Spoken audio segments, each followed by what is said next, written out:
A primeira coisa que eu queria é que você se apresentasse, falasse seu nome, de onde você vem, o que você faz. Eu sou Nazaré Sodré da Silva, Naná Sodré. Sou atriz, produtora, professora de teatro, né? Isso. Sou sócia do grupo O Poste Soluções Luminosas e é isso.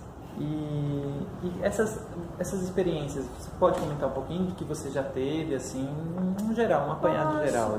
Posso.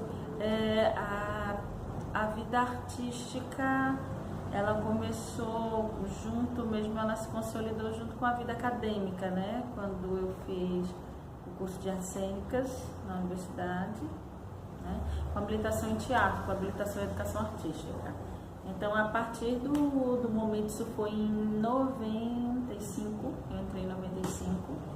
Então, a partir desse momento, eu comecei também a fazer, paralelamente aos estudos acadêmicos, atividades artísticas também, com ligações com a universidade e também com ligações com o universo já fora da academia. Eu comecei a fazer cinema, a minha primeira atividade era cinema e vídeo, e depois de um tempo é que eu comecei a fazer teatro universitário, depois teatro fora da universidade. Tem duas técnicas também que eu abracei dentro da universidade, que era maquiagem e iluminação. Maquiagem com um pouco menos de tempo, né? E iluminação ela tomou uma proporção maior.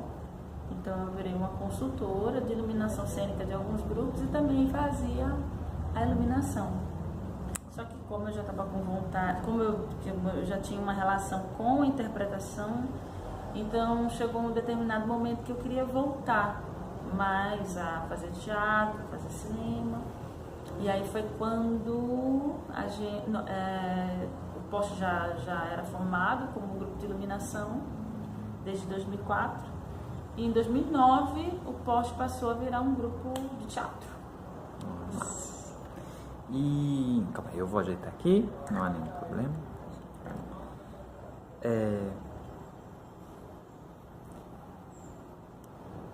Eu queria perguntar para você também a experiência que você teve em espaços não teatrais, assim, não concebidos como teatrais. Ah, tá. Enquanto apresentação, você fala? Isso. Sim, pronto. Com as atividades... Bom, essa coisa de não ir para espaços convencionais, ela tá muito ligada ao que a gente pesquisa. A gente começou a verificar que nós somos, né? Um grupo negro de artistas negros, e que um grupo que versa muito sobre essa temática da negritude, das ações afirmativas. E a gente começou a perceber também que o negro não vinha ao teatro por uma série de questões históricas inclusive. E como é que a gente podia fazer para aproximar esse teatro mais próximo desse negro ou dessa pessoa que não tem condições, ou dessas pessoas que acham que não tem condições de frequentar o teatro, ou que tem uma visão muito elitista do teatro, né? Que não tem a propriedade nem o conhecimento da essência teatral, que é muito mais simples, né, do que se postula por aí. Então isso vem muito da possibilidade de dar acesso, nem que esse seja o primeiro acesso, e que depois da gente, a pessoa que vislumbrou teatro pela primeira vez, pudesse ter possibilidade de fazer um curso, oficina, ou ter a vontade de assistir teatro novamente. Então, isso faz um pouco parte da nossa história, do nosso pensamento. Então, aí, disso, vem a possibilidade de ir para espaços que não são teatrais, não são convencionados, como teatro. Então, ele vem um pouco também por iniciativa de vocês, e não os espaços, não festivais, essas coisas, foram vocês que quiseram. É uma coisa nossa, porque nós começamos a ir para comunidades que tiveram coisas que fizeram com que a gente pensar, na verdade, isso é como núcleo, e a partir do núcleo nós nos organizamos. Esse era o nosso pensamento. Então, a iluminação do nosso espetáculo já é algo que a gente pode botar dentro de uma sacola e levar. Então, se tem essa essência de pensamento, o resto todo vai nessa vibe, né? Então, é um cenário que não dê trabalho, sabe? A gente tem um Umbela, a Umbela dá um trabalho, a gente já fica, meu Deus, por quê? Entendeu? Porque não dá pra sair daqui, não dá pra ir pra canto nenhum, né? Então, a gente fica um pouco nessa briga com o Umbela, porque o Umbela é o espetáculo que foge dessa coisa nossa. Mas, enfim, voltando para os espaços. Então, a gente já se organiza dessa forma para ir para esses espaços. Então, dentro desses espaços não convencionais, a gente já se apresentou dentro de uma estação ferroviária abandonada. Isso foi lá em Arco Verde, foi ótimo. O Sesc nos chamou para fazer uma apresentação e o local que eles tinham colocado a gente. O teatro estava em reforma e estava chovendo, o hall estava chovendo. A gente vai para onde? Ele falou para a coordenação do festival: para onde é que a gente tem um lugar aqui, qualquer lugar, um casarão velho abandonado, tem uma estação de trem lá fechada e tal. E a gente chegou, limpamos, né? Porque tinha fezes, tinha tudo que você pode imaginar lá dentro. E a gente limpou, deu meio que uma vida. Claro, a ajuda do pessoal do grupo de teatro, a ajuda do pessoal do Sesc, muito bom, uma força de produção muito boa. A gente iluminou um espaço e tiramos algumas coisas. O espaço ficou tão feliz que a gente viu até uns espíritos no espaço. Mas um pouco das histórias que a gente encontra por aí. Quando a gente foi para uma comunidade quilombola chamada Comunidade Lambedor, no sertão de São Francisco, nós nos apresentamos embaixo de um buzeiro. Eram as cabrinhas passando e a gente apresentando embaixo de um buzeiro. Nós começamos à tarde, né? E aí foi caindo a tarde, foi chegando a noite, aí a nossa iluminação, que é uma iluminação com lâmpadas comuns, elas tomaram uma vida enorme, porque elas estavam penduradas, né, assim, próxima à árvore, e tinha uma ribalta. Então eu tenho lembranças lindas desse espetáculo, lindo. Essa apresentação. Diz, Fernando, fala. Não, eu ia perguntar se vocês, tava lindo, se vocês... em geral, assim, como é que vocês fazem quando vocês chegam? Vocês tentam adaptar o espaço para isso, né? Colocar essa iluminação, não sei o que, para parecer um espaço cênico? Sim. A gente primeiro entra em contato com o pessoal antes da gente ir, né? A gente entra em contato com o pessoal da prefeitura, verifica com eles o que é que eles têm para nos oferecer. Eu tenho um coreto, eu tenho um auditório, eu tenho um terreiro. Tá, beleza. Aí a gente verifica os pontos de luz que tem, porque tem que ligar pelo menos alguma coisa, porque geralmente anoitece. Né? Tem alguma coisa para a gente poder ligar, né? A gente pede sempre ajuda para as pessoas da comunidade. Tem um eletricista, alguém que suba, alguém que ligue, porque a gente sobe e liga, mas nada melhor do que a pessoa que conhece o espaço, né? Ele já tem um ponto, não, aqui a gente liga tudo aqui, ótimo. E a gente vai organizando, adapta alguns objetos de cena, né? Algumas marcações. Por exemplo, essa do umbuzeiro, eu tenho um personagem no Cordel da Moça, enfim, Madalena, que ela usa um mosquiteiro, e geralmente o mosquiteiro fica na cena. O meu mosquiteiro ficou atrás do umbuzeiro, então atrás do umbuzeiro, era como se fosse o meu quarto.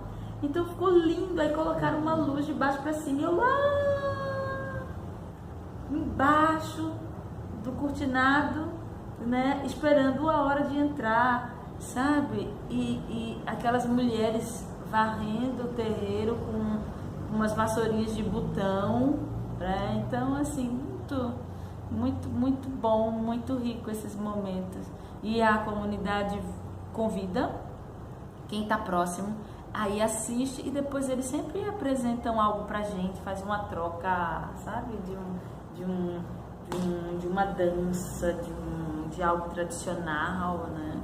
Eles se sentem felizes. A gente também, a gente se sente assim, é uma honra, né? Poder abrir um espaço de uma comunidade que tem uma tradição, que a gente sabe que às vezes não é muito fácil chegar, né? Porque é necessário ter o respeito. A gente também tem que ter um desprendimento muito grande para entrar nessas histórias.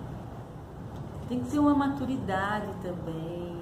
Vocês chegaram a ter que adaptar, você falou isso de adaptar espacialmente, adaptar a arquitetura, mas já chegou a ter que adaptar o espetáculo em si, cortar, não ter uma nudez? Não ter uma nudez. Já quase todos esses espaços a gente não pôde fazer a nudez, quase todos. Porque crianças assistindo e às vezes estavam assistindo pela primeira vez. Então, às vezes, o secretário de cultura ou a pessoa responsável pela comunidade, o líder da comunidade, que geralmente são pessoas de cabeça muito abertas. Então a gente tinha a possibilidade de conversar, olha, tem nu, e aí? Olha, é difícil, complicado, né? Até para segurança mesmo da atriz, de vocês, né? Do ficar à vontade, do atrapalhar a cena no momento, então pode vir alguma coisa que, né? Mas não, tudo bem. Fora como geralmente abre e todo mundo assiste, então como é um público muito misturado, a gente meio que também pode ter umas criancinhas bem pequenininhas assistindo, a gente, não, então dá uma segurada nesse nu. E até porque quando a gente vai para esses espaços, quando a gente faz o nu no cordel, aqui no Poxa, no teatro, é um nu que não é frontal, e ele recebe uma luz somente de frente, então você não... É ela passeando no fundo do palco, de um lado para o outro, e você não vê, você só vê a silhueta. E nesses lugares não tem condições, não tem né? Fica tudo muito... até fora do que o espetáculo pede. Como é que foi a recepção dessa plateia? Não só esses elementos, assim, em geral. Você acha que é a mesma recepção que dentro do teatro? Você acha que a mesma plateia dentro do teatro talvez tivesse outra... Como é isso, assim? Nós já tivemos várias reações. Eu me lembro que a gente apresentou num Propriar. Nós nos apresentamos em cima de um posto de saúde. Era um posto de saúde, né? E era um auditório, mas era dentro dessa energia de um posto de saúde. Nunca foi um teatro. E às vezes, essa vacinação, vamos juntar aqui pra gente vacinar, pronto, aguarda, pega a sua ficha. É essa energia que o lugar tinha. E aí, de repente, a gente abrigou, o secretário comprou, né, a briga, e nós ficamos lá, digo briga porque estavam greve dos professores, greve de não sei o que, greve de não sei o que lá, e foi desse jeito que a gente chegou a impropriar para apresentar o espetáculo. E aí, nós fizemos umas oficinas antes, e nas oficinas tinham muitos, hoje uma aluna minha disse que não se fala evangelho, se fala cristãos. Então tinham muitos cristãos, né? E a gente trabalha com matriz africana, né? Então quando chegou na hora do espetáculo, mesmo aquelas pessoas que fizeram oficina, que levaram, né, outras tantas, a família, então de repente a gente escuta aquele levanta assim, às vezes uma parte da plateia indo embora, porque eles reconheceram no espetáculo a matriz africana. E as pessoas de terreiro, de candomblé, de umbanda, assim, sentadinhos assim na frente, caladinhos, observando, porque eles nunca tinham visto uma apresentação teatral ali naquele lugar que falasse da matriz africana. Outra reação também numa comunidade quilombola chamada Curupira, é que ao final do espetáculo eles reagiam a tudo, exatamente tudo, até o que a gente nas reações normais, nos espetáculos normais que a gente faz aqui no Recife, eles reagiam a tudo. E aí, no final do espetáculo, a menina virou pra gente, a líder disse assim, engraçado, vocês trouxeram pra cá uma coisa que a gente vive mostrando, é muito parecido, mas que aqui as pessoas não valorizam. Então foi muito importante vocês trazerem essa matriz para cá, que é a mesma coisa como se a gente estivesse fazendo para que as pessoas daqui entendessem que isso é valor. Talvez agora eles nos apoiem mais. Aí eu, que bom. Que maravilha. Então, você chegou a acompanhar, assim, criar vínculos com o espaço, com a plateia, com essas pessoas sim, gestores? Sim. Criamos, sim. E aí acontece uma coisa bem legal. Como isso foi um projeto, com projetos financiados a gente consegue seguir mais longe. Esse foi o Fucultura de 2014, Circulação Cordel. E aí o que acontece? Eu me lembro que a gente deu um pulo em...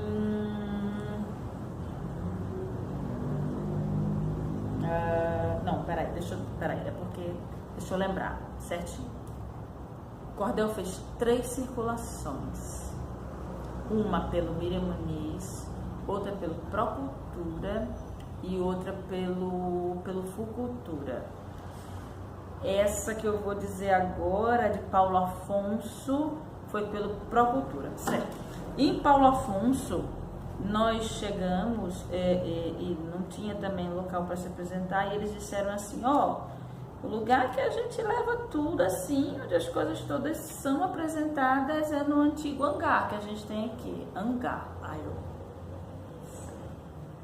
Mil e tantas pessoas. Eu disse, tá bom. Bora lá, né? Fazer. A gente quase não usa microfone, quem usa microfone é o músico.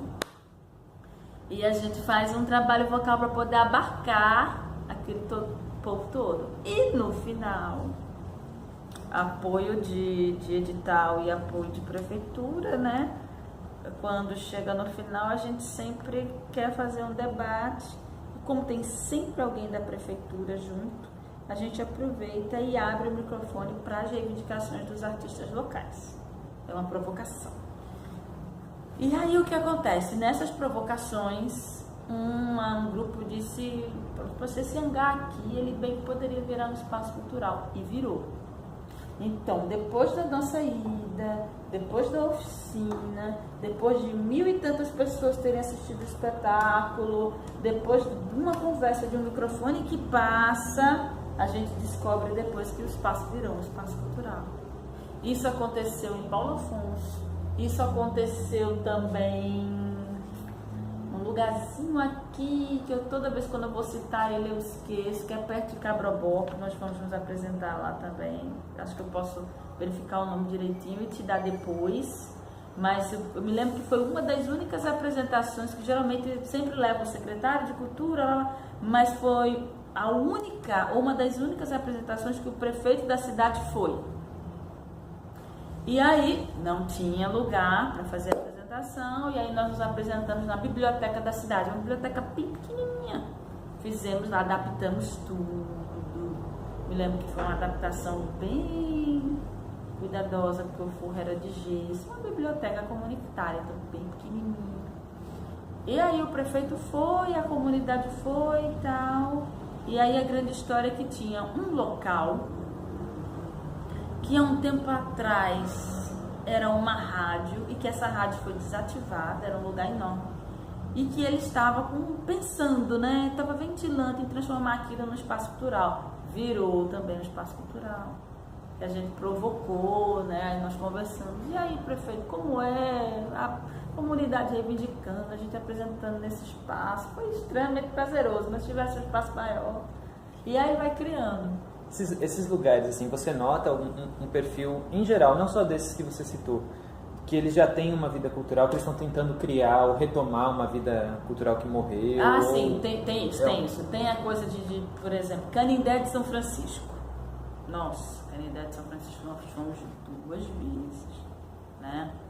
E Canindé, o que acontecia é que os artistas, eles estavam reivindicando justamente isso. Existe uma questão política muito forte e eles gostariam que a política também vislumbrasse e desse uma olhadinha para a cultura, quadrilhas, espetáculos culturais e dança e teatro, que olhassem para isso. E aí eles estavam começando a se movimentar também. Era um grupo que existia e de repente parou. E aí foi interessante que na primeira vez que nós fomos, nós não tivemos ninguém na oficina. Aí na segunda vez tivemos mais gente na oficina. Foi onde a gente começou a discutir sobre essas políticas públicas. E também deu mais gente no espetáculo. foi quando a gente pôde continuar o debate com eles lá. E eles conseguiram se organizar. Isso fomentadores da comunidade, não da fomentadores da comunidade. Nós já fomos para locais assim onde a cultura da dança junina é muito forte, mas o teatro não. Aí vamos fazer um grupo, aí faz um grupo. Penedo, eles criaram um grupo, eles já tinham um grupo, né, um grupo assim, e de repente o grupo montou um outro Cordel da Moça Enfim lá. Então depois eu descobri que tinha um outro Cordel da Moça Enfim também em Penedo, né? Então essas passagens, elas acabaram gerando essas coisas, esses frutinhos, né? Ou em forma de discussão, política, reivindicações, né? Acolhimento dos grupos, possibilidade de organização de um espaço. O espaço também de Arco Verde parece que foi reaproveitado depois da apresentação. O espaço de Arco Verde, o espaço cultural ao lado também, que estava meio paradinho, voltou. Então a gente fica bem feliz, porque isso é um pouquinho além do que a gente imaginava. Sim. Você chega a notar nesses espaços algum perfil deles, assim, periferia, centro urbano, localização estratégica, por exemplo, Marco Zero, o aeroporto, um lugar onde tem um público que está lá, então você vai na frente da câmara, ou dentro de um movimento, tipo Zona Rural, Cupstelita, que é uma coisa que está acontecendo, então começa a congregar. Você vê essa relação ou não? Não. É sempre... O que nós encontramos, a maioria era assim. Eram pessoas que tinham vontade de fazer alguma coisa, porque já tinha um movimento no passado e esse movimento morreu, ou então pessoas que já tinham um movimento por alguma coisa, isso se perdeu. Um exemplo, a gente foi, meu Deus, essa cidadezinha também, mas eu pego com o Samuel, que foi a coordenação dele a ida para essa cidade. E foi o pessoal fez uma produção maravilhosa para que a gente fosse esse espetáculo, e nós nos apresentamos no auditório de uma escola pública, e o produtor local era ator e oriundo de um grupo de teatro que teve um espaço na cidade, fomentado e bancado e organizado pela prefeitura, e eles perderam o espaço porque eles estavam sem foco. Aquele momento do grupo que fica meio sem foco, assim, que você tenta se reorganizar, as vidas. E aí, de repente, eles perderam o espaço, né? E a grande história da gente estar se apresentando lá também foi para que a gente discutisse sobre esse espaço perdido. E a gente dizia a eles que a gente estava lutando muito para poder manter o nosso, para não perder. Como a gente queria que a prefeitura desse algum tipo de apoio pra gente. E eles tinham espaço, assim, já. E aí eles... né? Em geral, pelo que você diz, então é mais a iniciativa privada, assim, que está gerindo esses espaços alternativos. Sim. E aí você fala um pouco dos produtores. Como que é essa produção, essa negociação? Você vê a diferença de compromisso e responsabilidade com relação a pessoas que já gerem equipamentos culturais, assim, ou é mais ou menos a mesma coisa? A experiência que a gente teve... Bom, como eu disse a você, essas circulações só dá pra gente ir se tiver realmente um apoio financeiro pela distância, né? Pela distância, pelo número de pessoas, né? Transporte, alimentação, tudo isso. Então, todas as vezes que a gente vai, como a gente sabe que o valor é pouco, por exemplo, para você circular com 100 mil reais cobrindo essas cidades com o Cordel da Moça Enfim, nós fizemos o São Francisco, que o São Francisco corta 5 estados. Então, para você fazer uma circulação, Pernambuco, Minas Gerais, né? Alagoas, Sergipe, aí você, sabe... Você começa, Bahia, aí você começa a ver o como isso é caro. Então a gente começou a entrar em contato com as prefeituras para ver no que elas puderam nos apoiar. Aí, algumas apoiavam com alimentação, outras com hospedagem, outras com espaço, outras com divulgação. E aí a gente ia organizando os custos, né, para o pagamento de outras coisas em relação ao projeto. O que eu senti desses apoios em relação a gente, se eu não responder a pergunta, você me avisa, é que você pode ter a instituição que for, a estrutura que for. Se você não for um gestor de visão, você não abarca essas coisas. A gente já teve espaços que a gente não conseguiu absolutamente nada. E a gente percebia que não era por falta de estrutura, era por falta de visão, era por falta de outros interesses. As prefeituras estavam interessadas em outras coisas, né? Época de eleição, período, né, pré-eleitoreiro, passamos por tudo. Passamos por cidades onde o prefeito estava sendo cassado. Então quem assumia essas questões eram outras secretarias. Aí se juntava muito, isso aconteceu demais, se juntava esporte, educação e cultura, tudo para fazer o movimento acontecer na cidade, sabe? Então e os SESCs também. Então, onde a gente ia e que tinha um SESC, a gente batia lá. E aí? O que é que a gente está indo para aí? O que vocês podem nos ajudar? E sempre tivemos o SESC sempre, em todos os lugares que nós passamos. O SESC sempre nos apoiou. E algumas prefeituras também.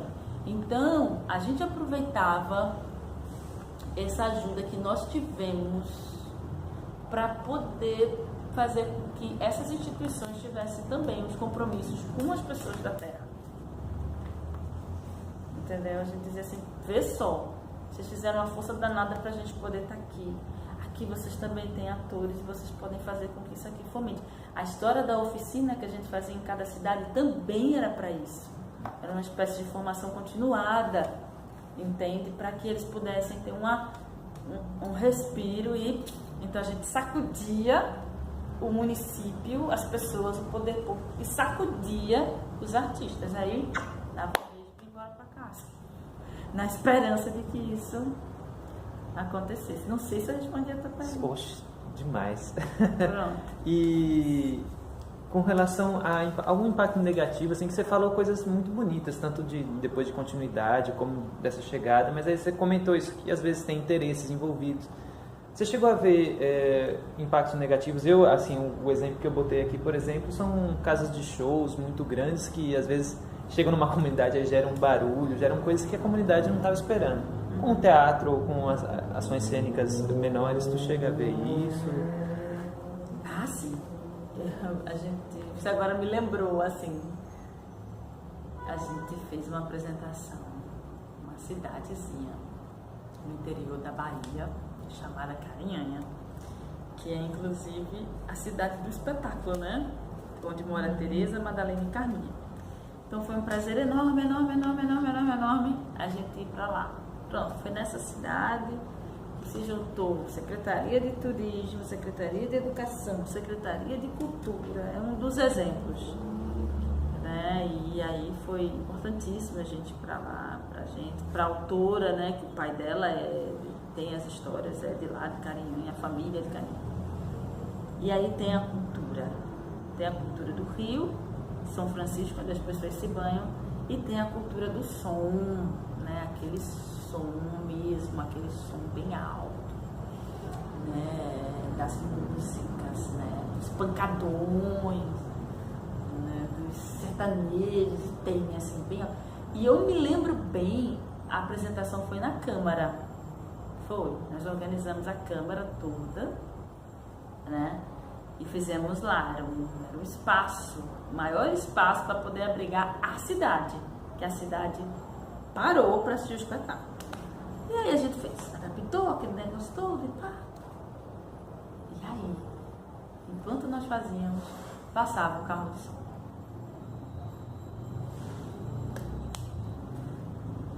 Era bem engraçado. Passa.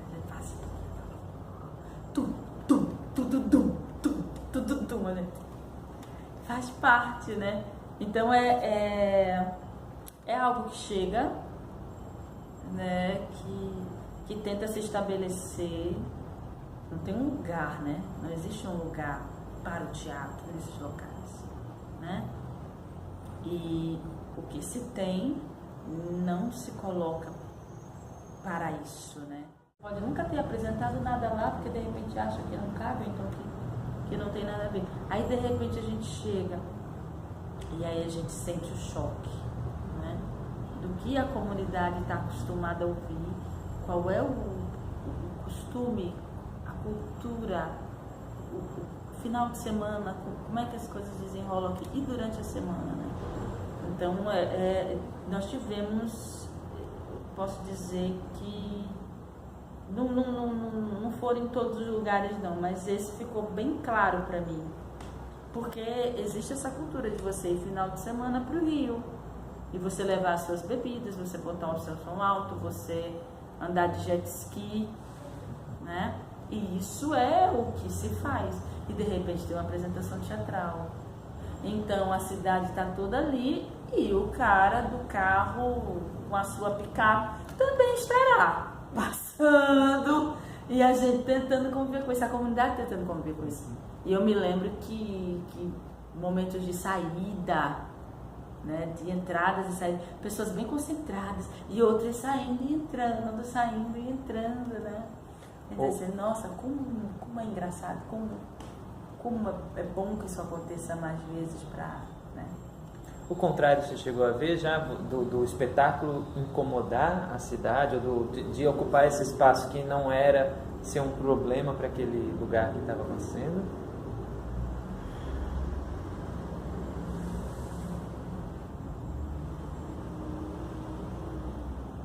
Em termos políticos, sim. Umas puxadas de tapete, umas autossabotagens. Autossabotagens não, sabotagens. Mas aconteceu... Deixa eu lembrar. Aconteceu uma vez só.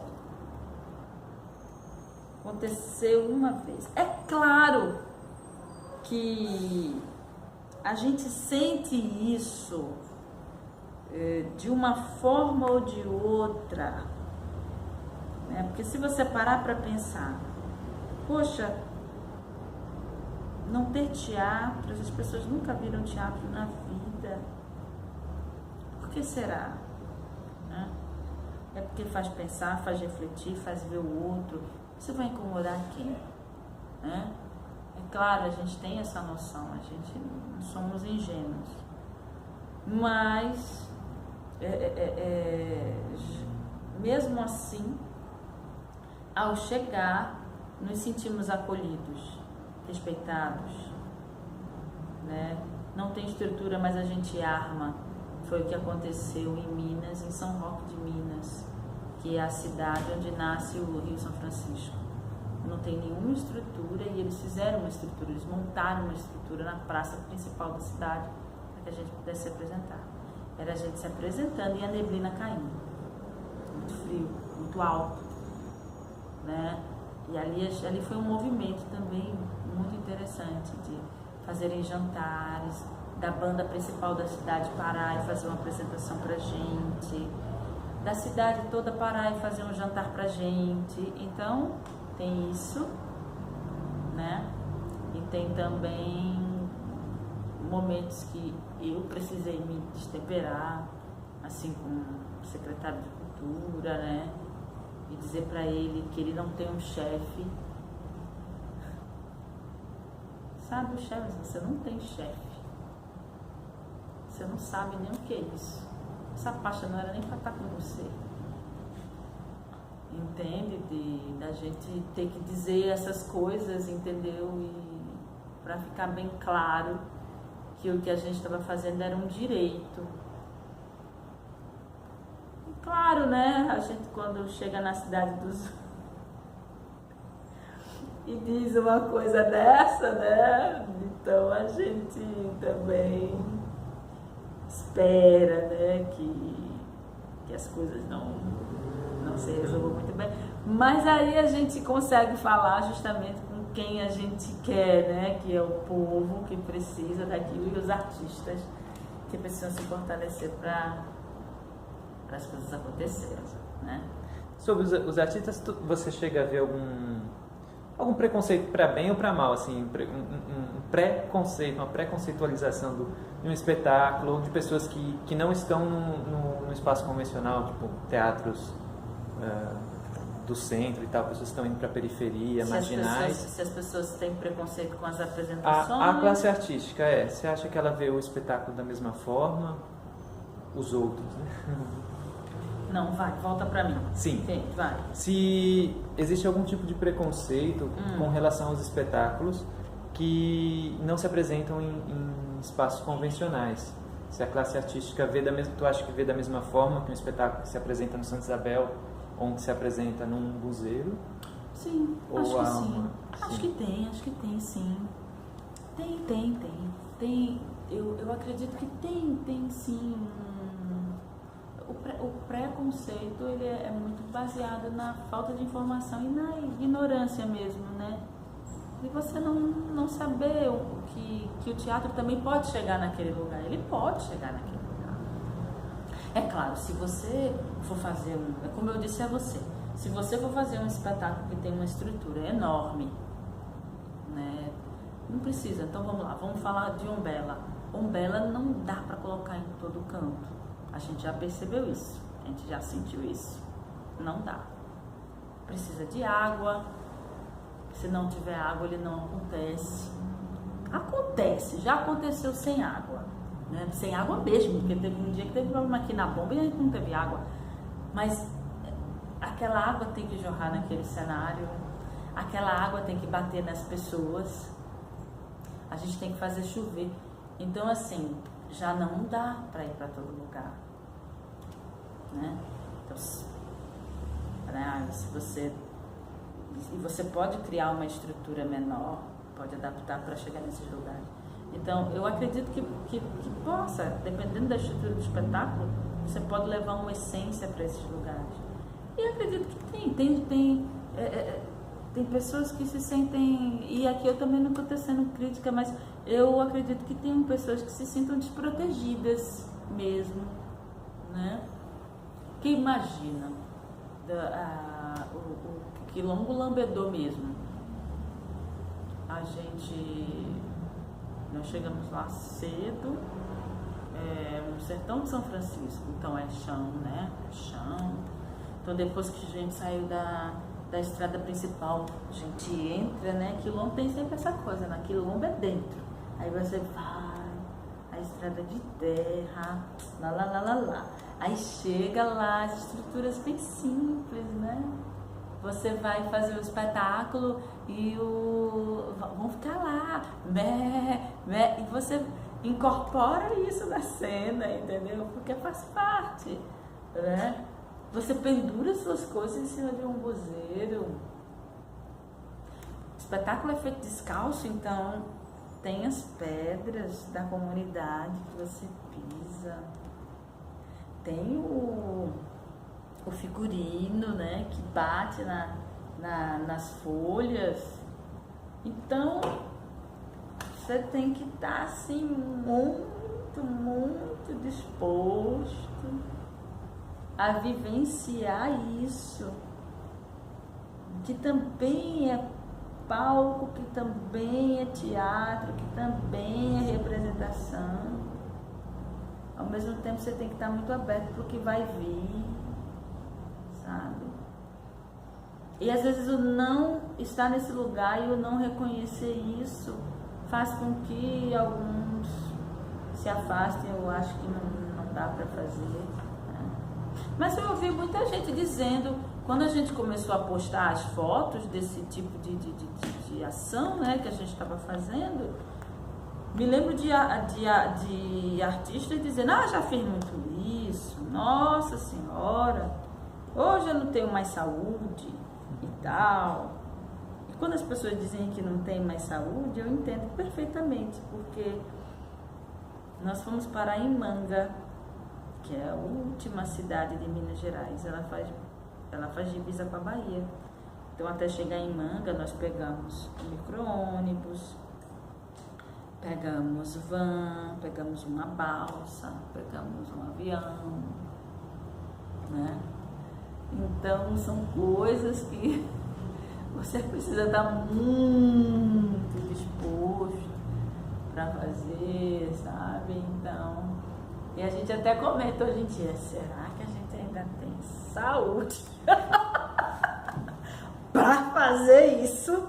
Às vezes senta eu, Samuel, a Grenê, Diogo, será que a gente tem condições de pegar um voo, fazer aquelas conexões todas, pegar as balsas, será? Né? Tá certo, Naná. Olha, muito obrigado mesmo. Eu que agradeço. Foi incrível, incrível. Tem mais coisa que eu não tenha dito, que você queira que fale? Não, eu